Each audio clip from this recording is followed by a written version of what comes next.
नमस्कार। आज के इस वीडियो में आपका स्वागत है। आज हम आत्म परिचय कविता से संबंधित बहुविकल्पीय प्रश्नों का अध्ययन करेंगे। पहला प्रश्न है, डॉक्टर हरिवंश राय बच्चन की प्रारंभिक कविताओं में निम्न में से किस फारसी कवि का प्रभाव दिखाई देता है? इसका सही उत्तर है उमर खयाम का। बच्चन का काव्य दर्शन कहलाता है, सही उत्तर है हलावादी दर्शन।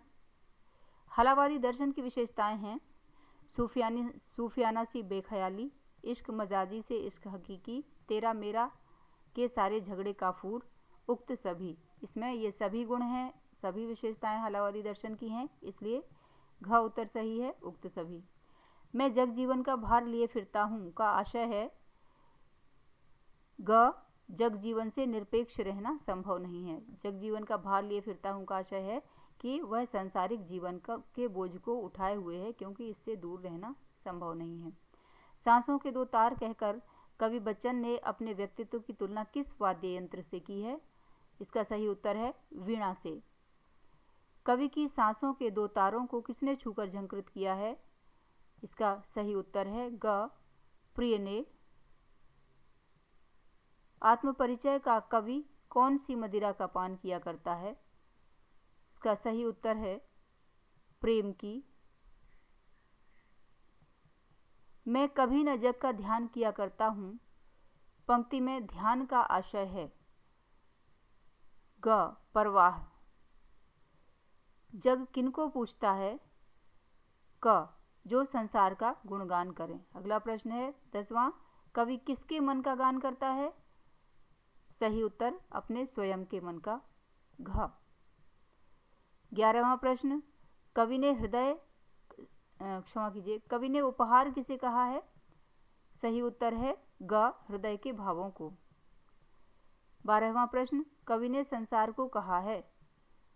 ख, अपूर्ण।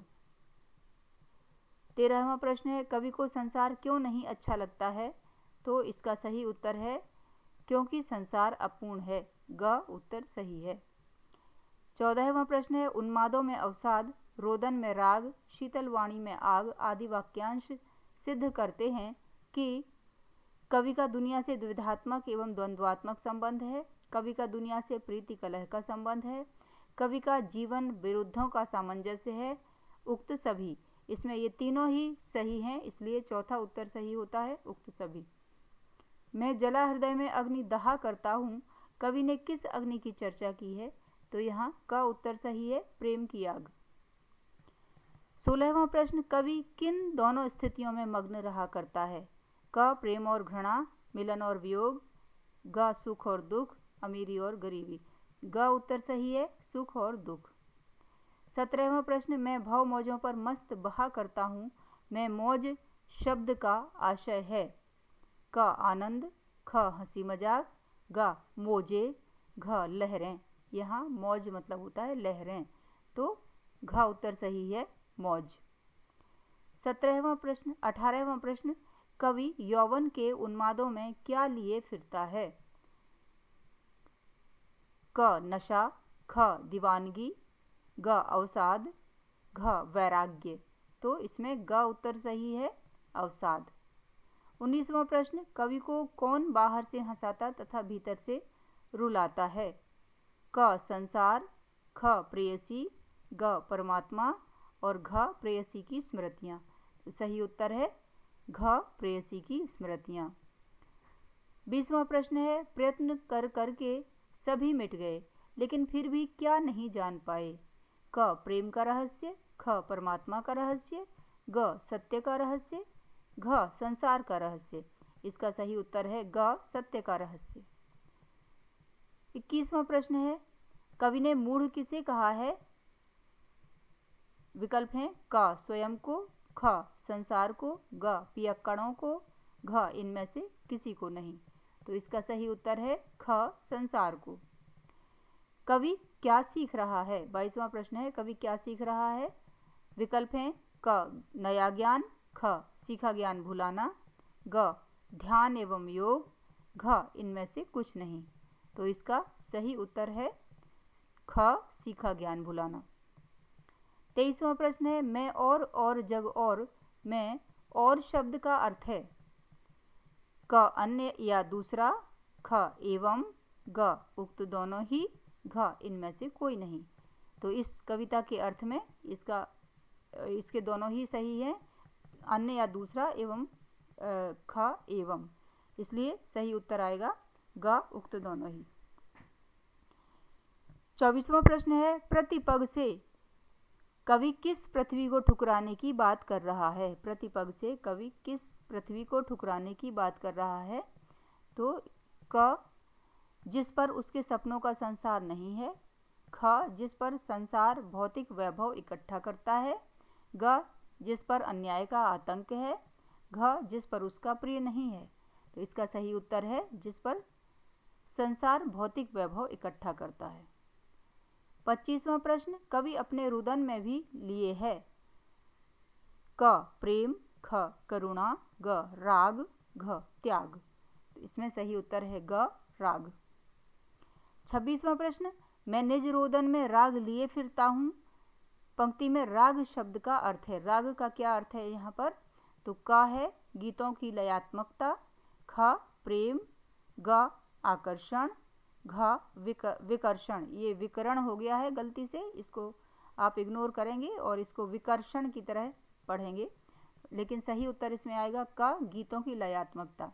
यहाँ समझने की बात यह है कि रोदन में राग लेके फिरना मतलब यहाँ रोने के विपरीतार्थी के रूप में राग का प्रयोग होता है। तो रोना का उल्टा गाना होता है, मतलब साहित्य में रोने के विरोधार्थी के रूप में गाने को भी लिया जाता है, इसलिए राग यहाँ गीतों की लयात्मकता के लिए ज़्यादा उपयुक्त होता है। क गीतों की लयात्मकता। 27वां प्रश्न है, प्रासाद शब्द के विरोधार्थी के रूप में प्रयुक्त शब्द है। ये इसके ऑप्शन है, क झोंपड़ी, ख घर, ग राजमहल, घ खंडहर। तो इसका सही उत्तर है घ खंडहर। 28वां प्रश्न है, कवि के फूट पड़ने को संसार कहता है, क टूट जाना, ख उजड़ जाना, ग छंद बनाना, घ रो देना। तो इसका सही उत्तर है छंद बनाना। 29वां प्रश्न, कवि स्वयं को मानता है, क चिंतक, ख कवि, ग लेखक, घ दीवाना। कवि स्वयं को दीवाना मानता है, इसलिए घ उत्तर सही है दीवाना। 30वां प्रश्न, कवि कैसा वेश बनाए हुए है? क संभ्रांत व्यक्ति का, ख सन्यासी का, ग भिखारी का, घ दीवानों का।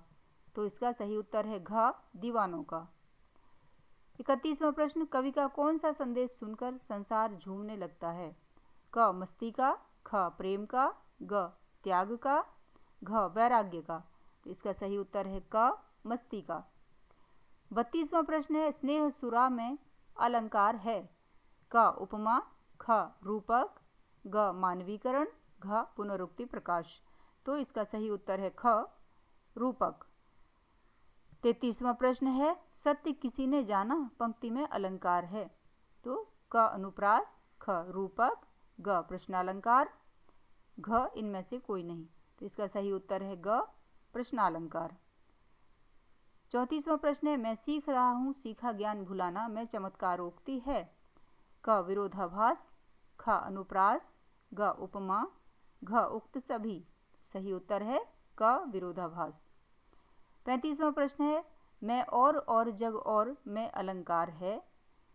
इसमें विकल्प हैं क यमक, ख उत्प्रेक्षा, ग उपमा, घ रूपक। सही उत्तर है क यमक। 36वां प्रश्न है, मैं बना बना कितने जग रोज मिटाता में अलंकार है, क अनुप्रास, ख उपमा, ग रूपक, घ पुनरुक्ति प्रकाश। इसमें बना बना शब्द में पुनरुक्ति प्रकाश अलंकार घटित होता है। तो ये थे इस आत्मपरिचय कविता के कुछ बहुविकल्पीय प्रश्न। आशा है कि आपके लिए यह वीडियो बहुत उपयोगी साबित होगा।